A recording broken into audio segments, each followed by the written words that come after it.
Thank you, Savannah. That's a tough act to follow. Good morning, everyone. How many of you were at the meditation session this morning?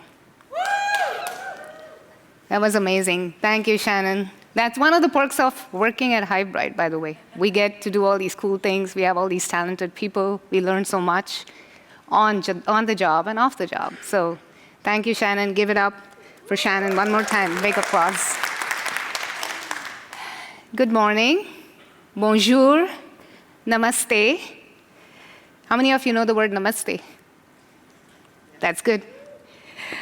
Thank you all for having me here today. I know it's been a long day of sessions for you yesterday, all that networking. I think there was a karaoke session too last night, I believe. So I'm sure you're tired. You're ready to get out of here. You're checking your phones. You're checking into flights. You're exchanging business cards. Do you know what business cards are? I don't have one anymore, but I saw one yesterday from one of our customers. So yeah, I know you're running on overtime, so I'll keep this light, and I promise it's going to be more conversational. We'll have more conversations at the back as long as you promise to visit our booth and look at our demo. This might disappoint you, but that won't. I work for Highbright, by the way. And our mission is to really power communities and help communities and you maximize your impact. And I'll say this, I'm not a community manager, so I'm an outsider, right? And I think Derek said this yesterday morning too. He's on the outside, but we are so close to you, and sometimes we can see things that you don't see because we are 2 steps removed from what you do on a day-to-day basis. So what I hope to achieve today in this talk is really just say some things that have helped me to navigate my career, being a woman of color. And I'm hoping that you take away just one thing, like latch on to one thing from this talk. It could be a number that I throw at you. It could be just a keyword. It could be just a gesture. I don't care. But take away just one thing. That's all I ask of you. Okay, and then come up to my booth at the end of the day and tell me what was that one thing that you took away. I want to make a connection with you, and I hope I make that through that one thing that you take away from this talk. So yeah, it's a heavy topic, navigating. She said feminization. I call it as feminization. So I don't know how you guys say it, but you know what it means. Navigating feminization and amplifying value. That's a lot of words, big words. And I'd like to start by celebrating actually some of the great women of 2023.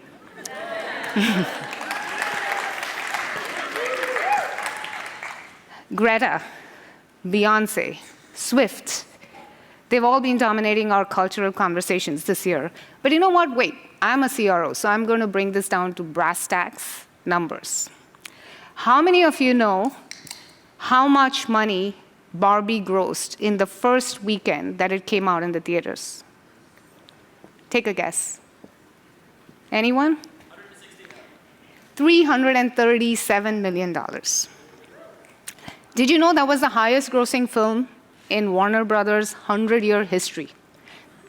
Written by a woman and directed by a woman. How cool is that? Guess how much money these 3 women together put into our economy in 2023? $5 billion, north of $5 billion. 3 women, that's it. And mainly over the summer, right? That's insane. That screams value to me. And while the successes of these icons are so visible to us as consumers, there's actually a new record that's being set in the business world. And that makes me super proud. As of 2023, 10% of Fortune 500 companies are run by women CEOs. That's 54 companies. And women are really everywhere. They're increasing their presence. We are showing results. We are creating value. So with that, let's get closer to our industry.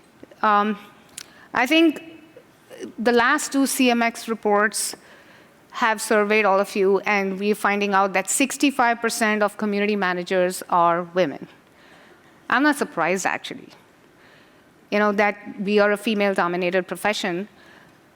I'll share my views on that in a second, but first let me be clear that success is not universally determined by gender, but rather by individual skills, experiences, and qualities.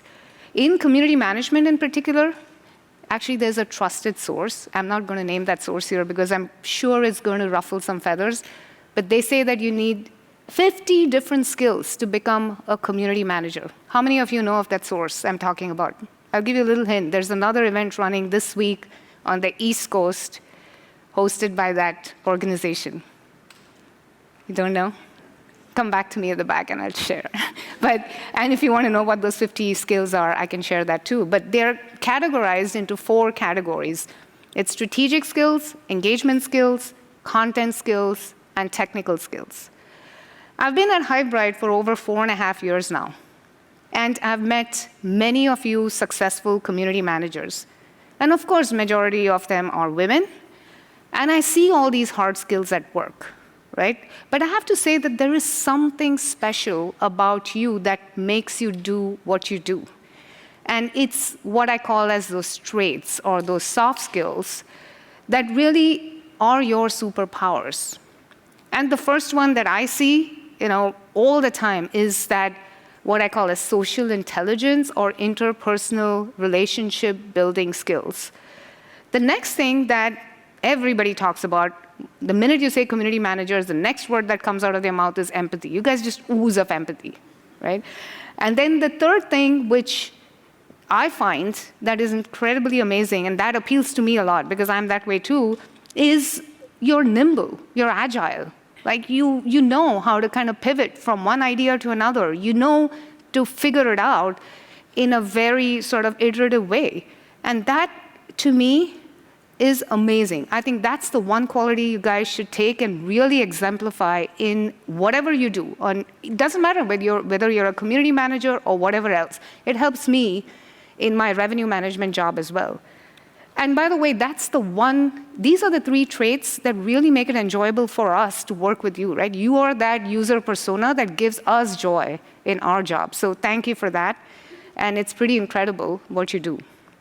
And you could argue that these soft skills are really qualities that are more innate, more inherent in women. And that's why this job is so female-dominated. That's one way to think about it. And there might be some truth to it. There's all these social sciences and studies that prove tell you what makes certain occupations more dominated by female, workers versus male. But I have a slightly different take on this. And that is from my vantage point, right? Because I've navigated a career. I've gone through many different roles. I've moved over from what I call as the bright side to the dark side, that is technical to commercial, right? And I'll say that, the thing that fascinates me the most is that, hold on one second, guys, I just lost my speaker notes.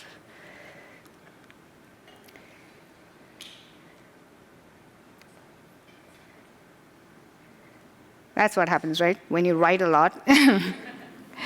So I'm going to switch to my phone. And she was telling me at the back, why do you need your phone? And I said, I know what happens to devices. You always lose connectivity right at that moment when you're trying to drop the biggest message of your talk. So, I'm building the suspense. Maybe we should get the music playing again. But yeah, it's actually, I think the thing and that allows me to walk now. How cool is that? So yeah, when I look at it from the outside, there's something about us women, right, that make us dominate a certain type of job at a certain point in time. And I'm going to say that is our ability to deal with fuzziness. Right? When I say fuzzy, I'm not talking about warm and fuzzy stuff, okay? We'll get to that in a minute. But I'll take my own example. I started my career as a C++ developer. I was fresh off the boat. I landed in Memphis, Tennessee, eating Corky's pork ribs, and I got a degree in applied mathematics. And I used to write algorithms for demand forecasting. And I did a little side thing as part of my daily job, which was I used to also design screen layouts. And that was a job that needed to get done because we were building software on Windows 3.0. How many of you have worked in Windows 3.0? This whole conversation is dating me, by the way. I recognize that. I don't care. I'm 54 years old, and that's what I do. So anyway, I became the de facto designer on the team. It wasn't a well-defined task. It just had to be something that had to get done. And so after a point, it got really repetitive and tedious, right? So I figured out there were tools like Visio. I built a HTML page that had UI guidelines. But you know what? Most of the programmers were so blind to aesthetics that they would almost always use the wrong color, or the wrong font, or something else. So I went and built a UI library. I did all of these things, and it probably resonates with you because you are doing a lot of that as community managers today when you think about it. And so I didn't know that this job would eventually morph into a big job function of its own. I think actually Steve Jobs mainstreamed it, right? Before that, UI design was one of those things. Now, fast forward 20 years, UI UX is like a big thing. There's design-led thinking. It's really still dominated by women. 55% of this occupation is done by women, but it is something. Companies are built around design. Design-led thinking is a big deal. So, I have many examples like that, but I'll take one more. So, after a few years in engineering, being a team leader and doing all that stuff, I somehow found myself being pulled into sales calls, right? There was a word we used to use then called techno-functional person. So I could talk technical and I could talk functional stuff. And soon that became my full-time job. My manager even coined a little term or a title for me. He used to call me a solutions engineer. So I would not even know what that means. People would say, are you a solutions person or are you an engineer? And I remember my mom asking me, she would say, so does this mean you're really, and I would tell her, I'm supporting salespeople to help them win deals. And she would say, does it mean you're demoted? Are you a support person now? That's what she would say.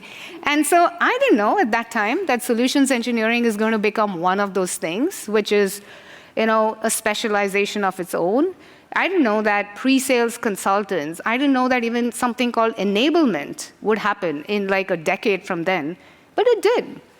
And I'll tell you that, working as a solutions engineer was like a springboard for me. It then helped me navigate myself into product management, product marketing, business strategy, and ultimately to the role that I do today at Hivebride, where I oversee marketing, oversee sales, I oversee our go-to-market strategy, I oversee our sales enablement and our sales operations function. Well, we're not a 1,000-person company, we are tiny, but all these jobs have to get done. And that was my path to where I am today.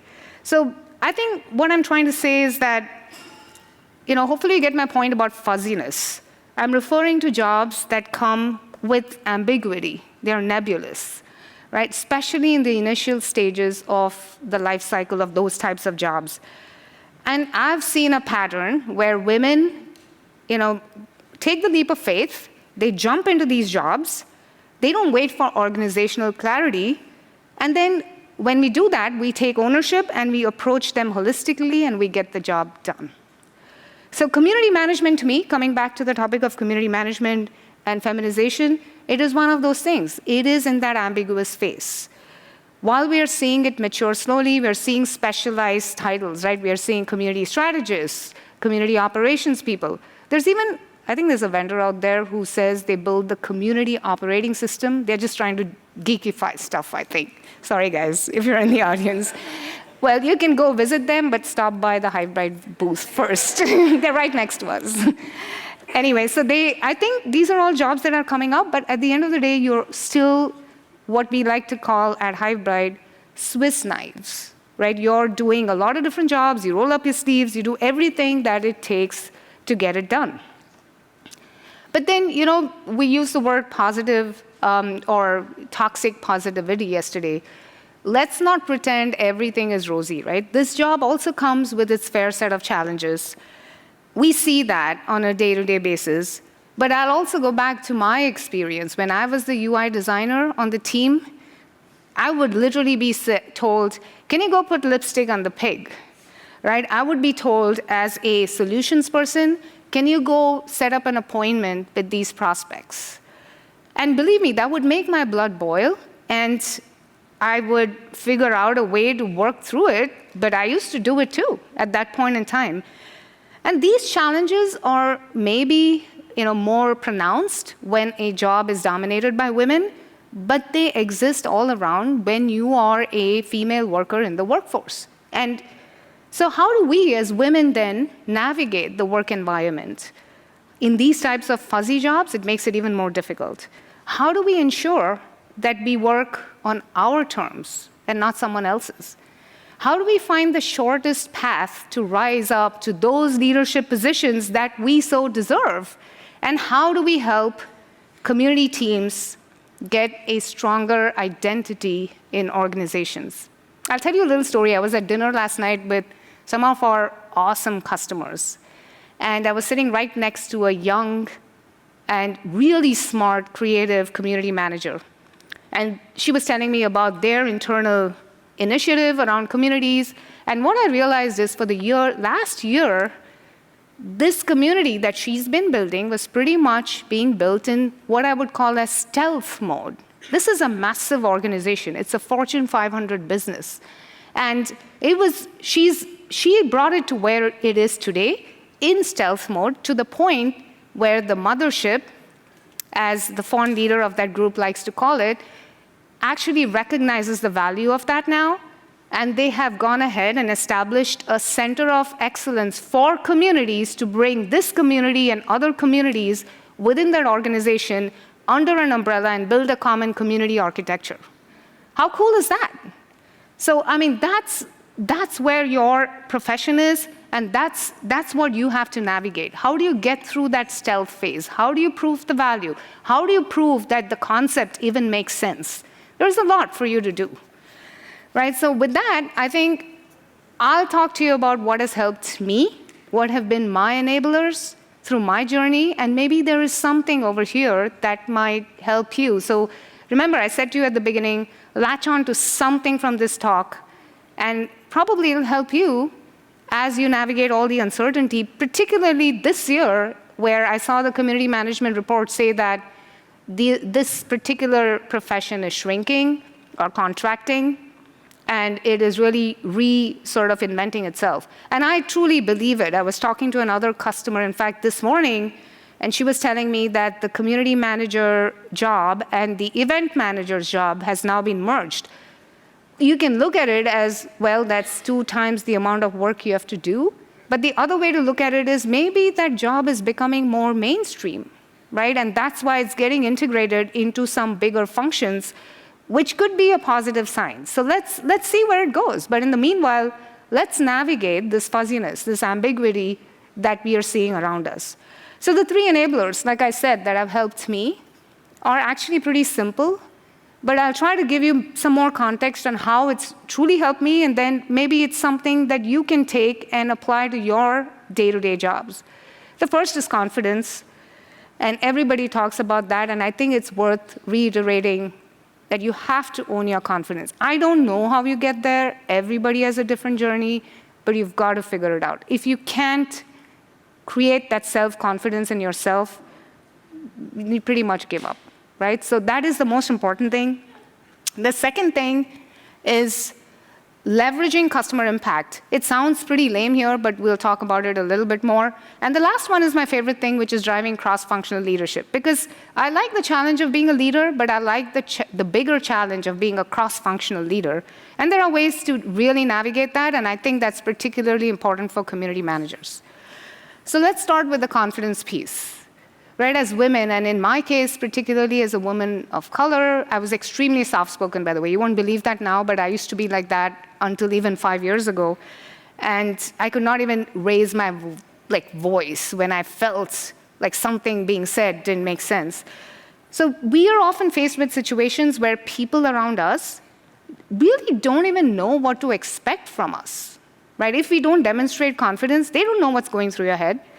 And when you bring out your own inner confidence, I think it quite literally makes everybody around you comfortable, and it makes you comfortable literally in your own skin, right? And it took me a while to realize that being confident actually helps put others around you at instant ease. And that's something that you should internalize. When you go into a room and you're looking timid, people are trying to make you comfortable, they are uncomfortable, but the minute they see your confidence, the minute you speak up, doesn't have to be loud. You don't have to stomp your feet, but you gotta be able to show that confidence in your own authentic way, and that will put the person across the table from you at instant ease. We know that community building is very hard. It's an art, it's a science, it's everything in between, and it's not easy, right? It's a long game. And I would say that we talked about those 3 soft skills. We talked about empathy, we talked about interpersonal relationships, we talked about nimbleness. Put those to good use.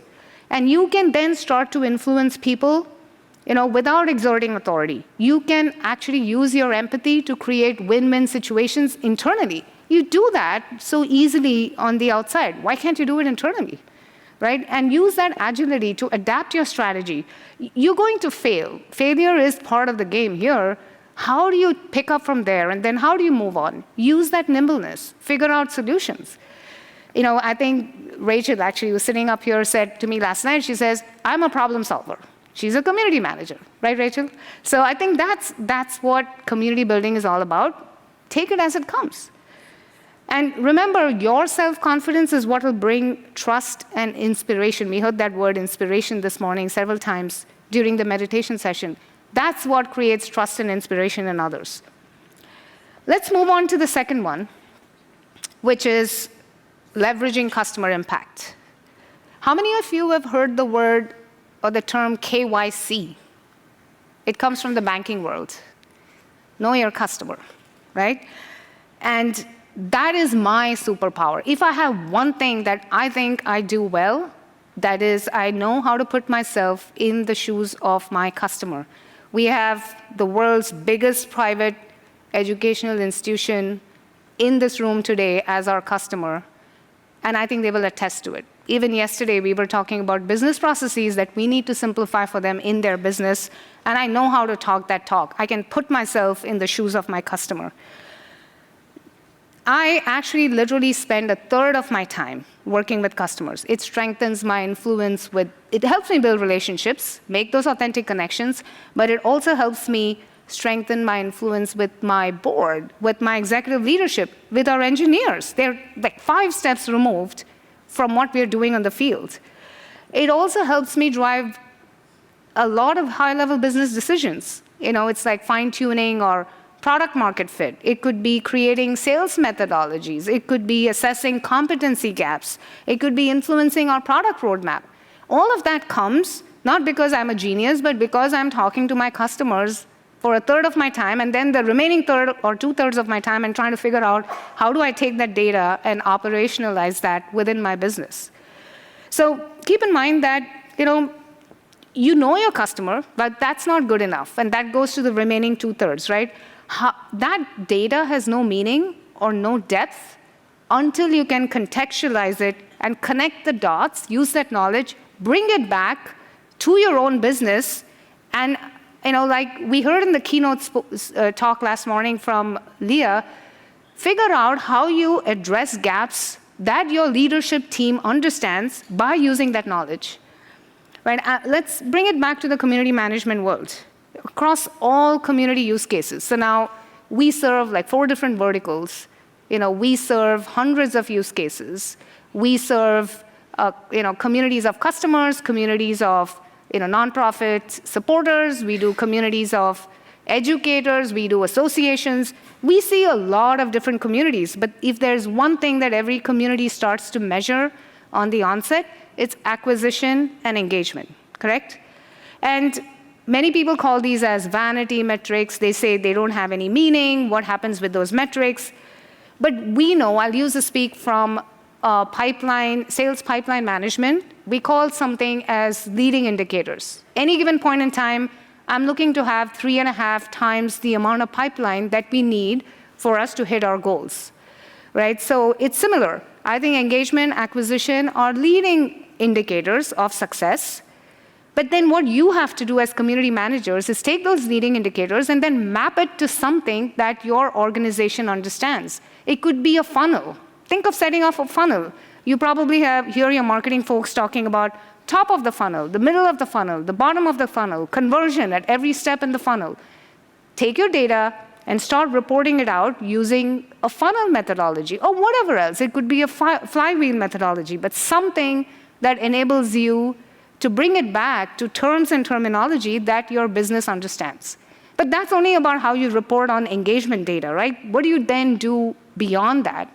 What you can really do, at least this is what we do with our own community, and I'll talk about that a little bit in the end, is you can actually change the conversation from community being a nice to have to a must have by taking that data and then converting it into business metrics that are potentially lagging indicators of those leading indicators. So think about leads generated from contacts coming out of the community. Think about revenue generated from events that you might be running on the community, which augment the regular events that you run as a business.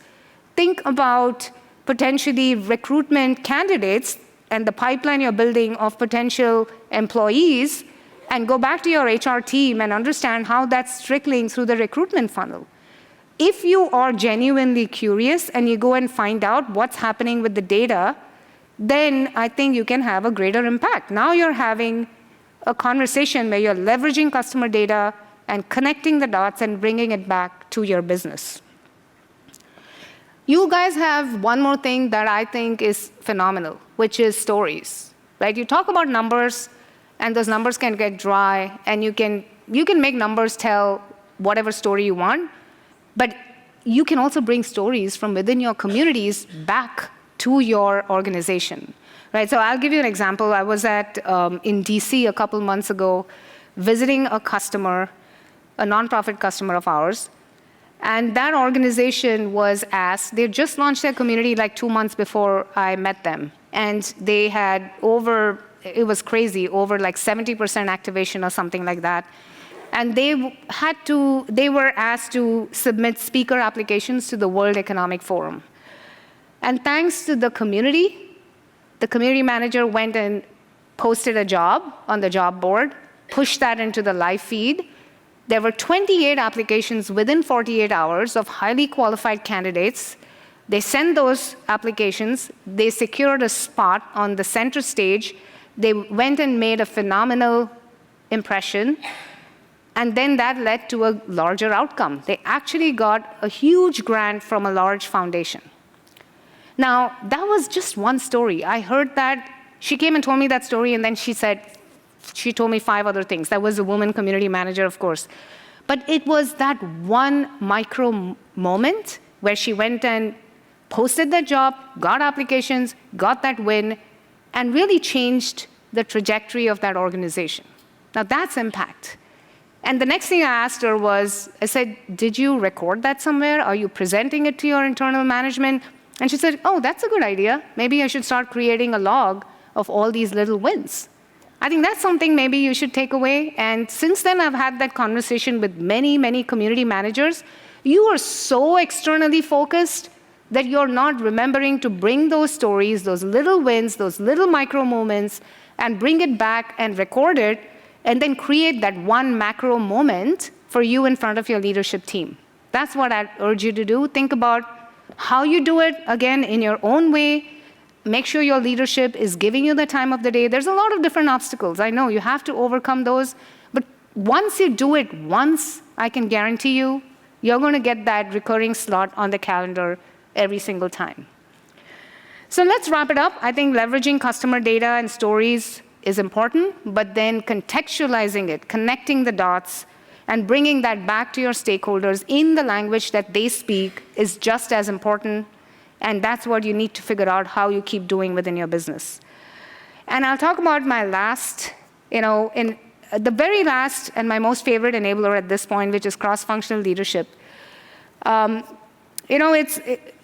operative word is leadership, of course, but I also think it is more about actualizing that leadership in the form of execution. And I'll tell you, in my experience, this leadership only sticks. There are moments of leadership where you feel like, oh, you can be such an inspirational leader. But if you want to be a leader on the sustained basis, you got to figure out how you operationalize it. How do you bring that and stitch it into the fabric of your business? I use a framework, even since I've left product and come over to the commercial side. I use the Agile framework. I love it. The 12 principles, the Agile manifesto is fantastic. It helps you actually take that principle of nimbleness and bring it and operationalize it across your business, and also bring along stakeholders, have them take accountability.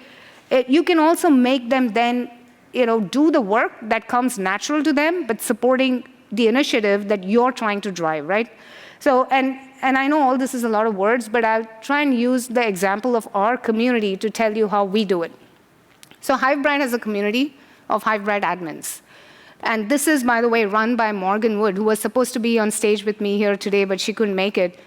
She's amazing. She's our product owner for our community. And by the way, that's the lifeblood of any Agile team. Morgan is our product owner. And she uses Asana internally to run and track the community. We have a roadmap. We groom it like we groom our product. We have a backlog. We have user stories. We build sprint plans. We assign work to stakeholders in marketing, in product, in customer success. We measure, we report, we do retrospectives. That's how we run our community. So, when we assign this work to other departments, we assign it in a way where it fits naturally into what they do, right? There's product teams involved, and I'll tell you what we've been doing over there in a second, but it aligns with their OKR. So there's really no friction in how we operate our community. And so I'll give you examples of some of the outcomes that we've driven from there. For example, the community is beautiful, right? So we have a lot of branding features, and Morgan's really utilized it to make the community shine. One of our customers recently said to a CSM, my client is so inspired by the HiveBrand community that he straight up stole our custom page designs to create his own. If we can be an inspiration from our community, then there's nothing better than that. And we use the term, we drink our own champagne, right? That's what we do. We use our community. We try to impress our customers with our community and let them have inspiration from what we do there. Another example is a module that we launched recently called Journeys. It's a learning pathway module. Several customers looked at this. They looked at it turned on in the HiveBrand community, and they asked us to activate this module for them on their platform. Some customers even pay for it. That's an example of a business outcome. We have Jasmine in the crowd here. Where's Jasmine? She's our customer success leader. She handles a portfolio of 200 customers. You know what she said to me yesterday? She said she relies on the HiveBrand community as her primary customer enablement tool for all things related to product education. That's a business outcome, right? So where I was going with that is try to figure out how you take these cross-functional processes, operationalize it, but also give something back to your organization that literally transforms your business. And I'll tell you, in a matter of 6 months, our community has become a must-have for our business. And if you can drive that rigor in that execution in a consistent way, and you can make it valuable for everyone, there's nothing like it. We even run product labs. We do all kinds of things. So now we are at a point where we are like, there's so much we can do with it. We got to figure out how we focus and get 1 or 2 or 3 things to the next level. So those are my 3 enablers. Use your confidence to drive transformative change, contextualize your customer data, and drive business outcomes, empower yourself with that, and actualize your cross-functional leadership using execution as a way to make it more and more sustained and more, embedded within your organization. Thank you all. I hope you've got one little thing to latch onto.